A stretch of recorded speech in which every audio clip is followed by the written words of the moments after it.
we need to make sure that we have to have the capability.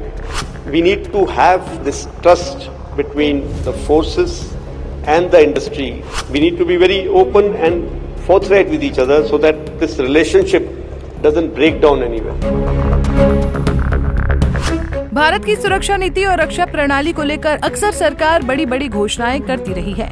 Surgical strike और air strike जैसे अभियानों का हवाला देते हुए मोदी सरकार ने खुद को सशक्त और निर्णायक सरकार के रूप में पेश किया है, लेकिन अब खुद देश की वायुसेना ने सरकार पर सवाल खड़े कर दिए हैं।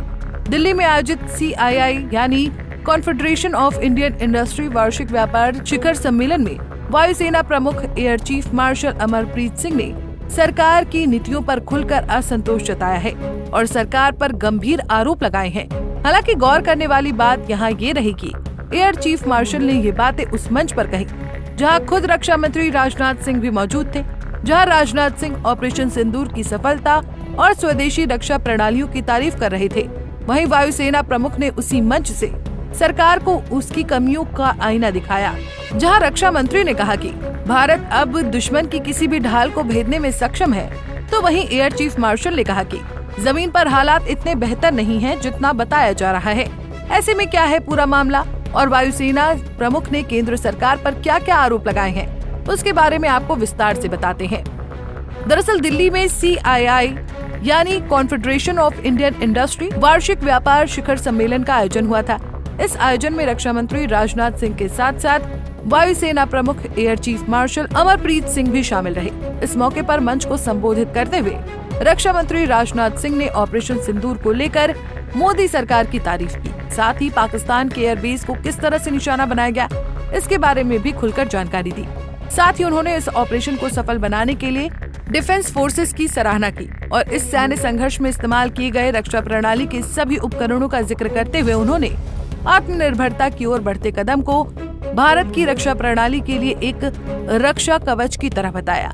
वहीं रक्षा मंत्री के इस संबोधन के बाद वायुसेना प्रमुख ने भी CII द्वारा आयोजित कार्यक्रम को संबोधित किया। हालांकि उनका संबोधन कुछ चौंकाने वाला रहा। अपने संबोधन के दौरान उन्होंने सरकार पर कई गंभीर आरोप लगाए, जहां एयर चीफ मार्शल ने अपने संबोधन में सबसे बड़ी चिंता डिफेंस प्रोजेक्ट्स की समय सीमा को लेकर जताई। उन्होंने साफ शब्दों में कहा कि अब तक ऐसा कोई भी रक्षा परियोजना नहीं है जो समय पर पूरी हुई हो। किसी भी सैन्य प्रोजेक्ट के अनुबंध पर हस्ताक्षर के समय ही ये अनुमान लग जाता है कि वो प्रोजेक्ट कभी समय पर नहीं पूरा होगा। हालांकि फिर भी हस्ताक्षर कर दिए जाते हैं, ये सोचकर कि बाद में मैनेज कर लेंगे। वहीं आगे उन्होंने कहा कि भारत आत्मनिर्भर भारत और मेक इन इंडिया की बात करता है, लेकिन जब बात रक्षा क्षेत्र की आती है तो स्थिति चिंताजनक है। एयर चीफ मार्शल ने ये भी बताया कि किन किन डिफेंस डील प्रोजेक्ट्स में देरी हुई। इनमें सबसे प्रमुख है तेजस Mk-1A फाइटर जेट, जिसे HAL यानी हिंदुस्तान एरोनॉटिक्स लिमिटेड के साथ 48,000 करोड़ रुपए में 2021 में अनुबंधित किया गया था। उसकी डिलीवरी अभी तक शुरू नहीं हुई है। 83 विमानों का ऑर्डर दिया गया था, लेकिन अब तक एक भी विमान वायुसेना को नहीं मिला है, जबकि डिलीवरी मार्च 2024 से शुरू होनी थी। वहीं तेजस Mk-2 और स्टिल्थ AMCA फाइटर जैसे अहम प्रोजेक्ट्स का भी अभी तक प्रोटोटाइप भी तैयार नहीं हुआ है, जो कि रक्षा तैयारियों के लिहाज से बेहद गंभीर मामला है। एयर फोर्स चीफ ने अपने भाषण में इस बात पर बार बार जोर दिया कि भविष्य के युद्धों के लिए तैयारी आज से ही होनी चाहिए। उनका मानना है कि आने वाले समय में रक्षा उद्योग से बेहतर उत्पादन मिलेगा, लेकिन जो जरूरत आज है उसे आज ही पूरा करना होगा। उन्होंने स्पष्ट कहा कि युद्ध सेनाओं को सशक्त बनाकर जीते जाते हैं, न सिर्फ वादों से। ऐसे में उनका ये बयान सीधे तौर पर केंद्र सरकार की कार्य प्रणाली पर सवाल उठाता लगा। वहीं एयर चीफ मार्शल ने आगे इस बात पर भी जोर दिया कि सिर्फ प्रोडक्शन भारत में करने से कुछ नहीं होगा, जब तक हम खुद से डिजाइन करने और तेजी से लागू करने की क्षमता विकसित नहीं करते। So our focus as far as APAR is concerned, we need to make sure that we have to have the capability plus the capacity. This again has been alluded to today. We cannot just talk about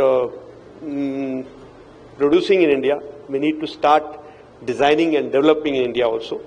And when it comes to producing in numbers, the capacity comes in. So we need to have this trust between the forces and the industry continued. We need to have the communication continued. We need to be open with each other. We need to be very open and forthright with each other so that this relationship doesn't break down anywhere. You know, that pran jaye par vachan na jaye. I am just told today only. I think that is something that we have to do. That एक बारी जो हमने commit किया है, फिर मैं अपने आप की भी नहीं सुनता, है ना, वो वाले। ऐसे में एयर चीफ मार्शल की ये टिप्पणी सिर्फ एक बयान नहीं बल्कि सरकार के लिए एक गहन चेतावनी सी लगी। वहीं उन्होंने इसके माध्यम से ये संदेश दिया है कि देश की सेना सिर्फ नारों और घोषणाओं से सशक्त नहीं बन सकती, उसे समय पर संसाधन, उपकरण और तकनीकी मदद चाहिए। ऐसे में अब सवाल ये है कि अगर देश की सेना ही मजबूत नहीं होगी तो देश की सुरक्षा किस तरह से सुनिश्चित की जा सकेगी। वहीं सवाल तो कई हैं, लेकिन इंतजार है तो सिर्फ जवाब का। Bureau report, Punjab Kesari TV. हमसे जुड़े रहने के लिए हमारे YouTube चैनल को सब्सक्राइब करें और नई वीडियो की नोटिफिकेशन के लिए बेल आइकॉन को दबाएं।